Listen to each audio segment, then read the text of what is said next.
एक समय की बात है, एक गांव में एक युवक रहता था जिसका मन बहुत ही अशांत रहता था। वह हमेशा तनाव में रहता। वह अपने मन को शांत करना चाहता था, लेकिन उसे कोई भी उपाय नजर नहीं आ रहे थे। उसके जीवन में कई प्रकार के दुख थे, जिनके कारण वह हमेशा तकलीफ में रहता, तनाव में रहता। एक दिन उसे पता चला कि उसके गांव में एक बौद्ध भिक्षु आए हुए हैं, जो सभी को दुख और सुख पर उपदेश दे रहे हैं। वह युवक तुरंत ही घर से निकला और उनके आश्रम जा पहुंचा। वहां पर पहुंचने के बाद उस युवक ने देखा कि वह बौद्ध भिक्षु सभी गांव वालों को उपदेश दे रहे थे। बौद्ध भिक्षु कह रहे थे कि सभी के जीवन में कोई ना कोई सुख और दुख तो आता ही रहता है, जिस कारण हमारा मन बहुत अशांत रहता है, और एक अशांत मन इस दुनिया का कोई भी सुख नहीं ले सकता। फिर चाहे उसे पूरी दुनिया की धन दौलत ही क्यों न मिल जाए, वह उसे पाकर भी दुखी ही रहेगा। परंतु जिस व्यक्ति का मन शांत है, उसके पास चाहे कुछ भी हो या न हो, वह हर छोटे पल का आनंद ले सकता है। वह हर पल को खुशी खुशी जी सकता है। इस दुनिया का और इस जीवन का परम सुख भी प्राप्त कर सकता है। इतना कहकर उन बौद्ध भिक्षु ने अपना प्रवचन समाप्त कर दिया और वापस आश्रम की ओर लौट गए। युवक भी उनके पीछे पीछे आश्रम पहुंच गया और इस युवक ने उन बौद्ध भिक्षु से कहा, हे गुरुवर, अभी कुछ देर पहले आप उपदेश दे रहे थे कि एक शांत मन हर पल का आनंद ले पाता है, हर पल को सुखी सुखी जी पाता है। लेकिन इस दुनिया में सभी के पास मन है और सभी के मन अशांत है, तो ऐसे में भला अपने जीवन को कोई सुखी सुखी कैसे जी सकता है? इस दुनिया में शांत मन किसी के पास नहीं। मेरे पास भी एक ही मन है और वह भी शांत नहीं है। गुरुवर, क्या आप बता सकते हैं कि मैं अपने इस मन को कैसे शांत करूं? तभी बौद्ध भिक्षु ने उस युवक को ध्यान के बारे में समझाया, ध्यान के फायदे बताए और उसे कहा, बेटा, ध्यान करने से हमारा मन शांत हो जाता है। हम विचारों के दलदल से बाहर आने लगते हैं और इस कारण हमारे जीवन में सुख उत्पन्न होने लगता है। यदि तुम भी अपने जीवन में सुखी होना चाहते हो, अपने मन के इन विचारों के दलदल से बाहर निकलना चाहते हो, तो तुम्हें ध्यान करना चाहिए। तुम्हें ध्यान का अभ्यास करना चाहिए, क्योंकि यही वह मार्ग है जो तुम्हारे मन को शांत कर सकता है और तुम्हें सही राह पर ला सकता है। उस युवक ने उन बौद्ध भिक्षु की बात मान ली। उस युवक ने उन बौद्ध भिक्षु को प्रणाम किया और वापस घर चला गया। घर पहुंचने के बाद उसने ध्यान करना शुरू किया।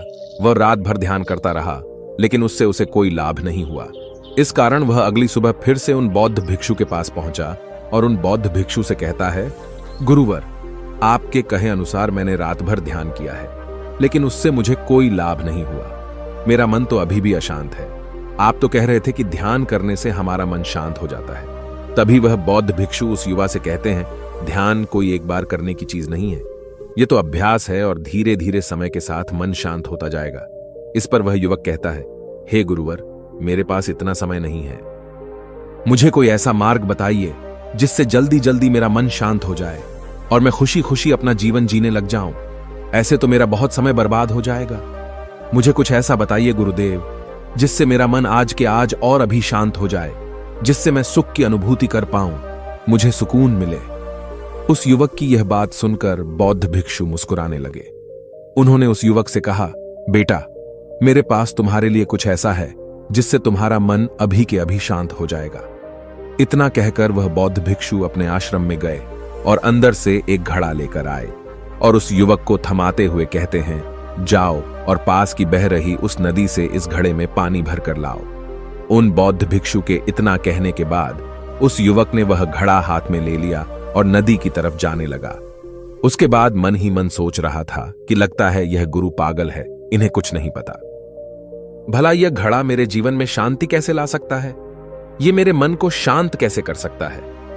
लेकिन उसके पास और कोई रास्ता नहीं था, जिस कारण उसने घड़ा लिया और पास वाली नदी के पास पहुंच गया। उसने उस नदी में से उस घड़े में पानी भरना शुरू किया, लेकिन जैसे ही उस व्यक्ति ने उस घड़े को नदी से बाहर निकाला, तो उस युवक ने देखा कि उस घड़े के चारों ओर छोटे छोटे छेद हैं, जिससे पानी तेजी से बाहर की ओर निकल रहा था। उसने लगातार कई बार प्रयास किए, लेकिन काफी बार कोशिश करने के बाद भी वह उस घड़े को पूरा नहीं भर पाया और थक हार कर उन बौद्ध भिक्षु के पास वापस लौटा और क्रोधित होकर कहता है, गुरुवर, आपने यह कैसा घड़ा दिया है? इसके चारों तरफ तो छेद है। भला मैं इसमें पानी कैसे भरकर ला सकता हूं? जब भी मैं पानी भरता हूं, इस घड़े के छेदों से सारे पानी बाहर निकल जाते हैं। इस घड़े को मैं पूरा नहीं भर सकता। तभी वह बौद्ध भिक्षु उस युवक को शांत कराते हुए कहते हैं, बेटा शांत हो जाओ, तुम्हें तुम्हारे प्रश्न का जवाब ही तो दे रहा हूं, और यदि तुम क्रोधित अवस्था में इस जवाब को सुनोगे तो इसे समझना तुम्हारे लिए मुश्किल हो जाएगा। इसलिए शांत हो जाओ और मेरी बात समझने का प्रयास करो। ये जो घड़ा मैंने तुम्हें दिया है, इसे अपना मन समझो, और मन केवल दो ही प्रकार से शांत हो सकता है। पहला यह कि तुम उसे लबालब पूरा भर दो और उसमें कुछ भी और आने जाने की जगह न बचे। क्या तुम इस घड़े को इस प्रकार भर सकते हो? इस पर वह युवक कहता है, हे गुरुवर, मैं इस घड़े को लबालब नहीं भर सकता, क्योंकि जब भी मैं इसमें पानी भरता हूं, सारा पानी तो छेद से बाहर निकल जाता है। तभी वह बौद्ध भिक्षु उस युवक से कहते हैं, ठीक इसी तरह हम भी अपने मन को कभी नहीं भर सकते। हम जितना इसमें डालते जाएंगे, वह सब कुछ हमारे शरीर के द्वारा बाहर आता रहेगा, फिर चाहे वह क्रोध हो, प्रेम हो या फिर दया। हम जो भी अपने अंदर आने देते हैं, वही हमारे अंदर से बाहर भी आता है। और इसीलिए मैंने तुम्हें छेदों वाला घड़ा दिया, क्योंकि ये हमारी मन के जैसा ही है। और जब हम इस मन को बस भरना चाहते हैं, तब तुम अपना समय बेकार कर रहे हो। क्या तुम्हें एक पल के लिए भी ये नहीं सोचा कि इसी प्रकार तो तुम अपने मन को भरने में भी लगे हुए हो? क्या इससे तुम्हारा समय बर्बाद नहीं हो रहा? क्या इससे तुम्हारा जीवन बर्बाद नहीं हो रहा? क्योंकि जिस भी चीज से तुम अपने मन को भरोगे, वह तो बाहर निकल ही जाएगी। उस युवक को अपनी गलती का एहसास हुआ। वह तुरंत उन बौद्ध भिक्षु के चरणों में गिर गया और उन बौद्ध भिक्षु से कहता है, गुरुवर, आपने सच कहा। मैंने कभी भी इसके बारे में नहीं सोचा कि मैं अपना जीवन अपने आप ही बर्बाद कर रहा था। ठीक है, मैं तो इस बात से अनजान था, लेकिन आज आपने मेरी आंखें खोल दी। परंतु गुरुवर, अगर यह मन को पूरी तरह भरने का पहला तरीका मन को शांत नहीं कर सकता, तो मन को शांत करने का दूसरा तरीका कौन सा है? गुरुवर मुस्कुराते हुए उस आदमी से कहते हैं, दूसरा तरीका है कि अपने मन को पूरी तरह खाली कर दो। इस पर वह व्यक्ति कहता है, गुरुवर, आप ही मुझे बताइए कि मैं अपने मन को खाली कैसे कर सकता हूं। तभी बौद्ध भिक्षु कहते हैं, बेटा, यह तो बहुत ही सरल है। बाहर का कूड़ा अपने भीतर मत जाने दो। इस प्रकार तुम्हारा मन अपने आप ही खाली हो जाएगा। वह व्यक्ति कुछ देर सोच विचार करने के बाद बौद्ध भिक्षु से कहता है, हे गुरुदेव, यह कैसे संभव है? जो भी हम देखते हैं, सुनते हैं, वह हमारे मन में ही तो जाता है, वह हमारे भीतर की ओर ही तो जाता है। फिर मैं उसे कैसे रोक सकता हूं? इस पर बौद्ध भिक्षु मुस्कुराने लगे और उस युवक से कहते हैं, बेटा, मैं तुम्हें यही तो समझाने का प्रयास कर रहा हूं कि मन को केवल ध्यान से ही जीता जा सकता है, और एक दिन ध्यान करने से कुछ नहीं होने वाला। हमें इसके लिए समय देना होगा, हमें इसके लिए धैर्य रखना होगा, इसका निरंतर अभ्यास करना होगा। आगे बौद्ध भिक्षु उस युवा से कहते हैं, बेटा, क्या तुम्हें प्यास लगी है? युवक कहता है, हां गुरुवर, मुझे बहुत जोरों की प्यास लगी है। इस पर उन बौद्ध भिक्षु ने उस युवक को पानी पिलाया और कहा, ये लो, पानी पी लो, इससे तुम्हारी प्यास बुझ जाएगी। लेकिन मुझे एक बात बताओ, क्या आज पानी पी लेने से फिर तुम्हें कभी प्यास नहीं लगेगी? तुम कभी फिर मुझसे पानी नहीं मांगोगे? इस पर वह युवक कहता है, गुरुवर, आप कैसी बातें कर रहे हैं? पानी तो हमारे जीवन का एक हिस्सा है, इसके बिना तो हम मर जाएंगे।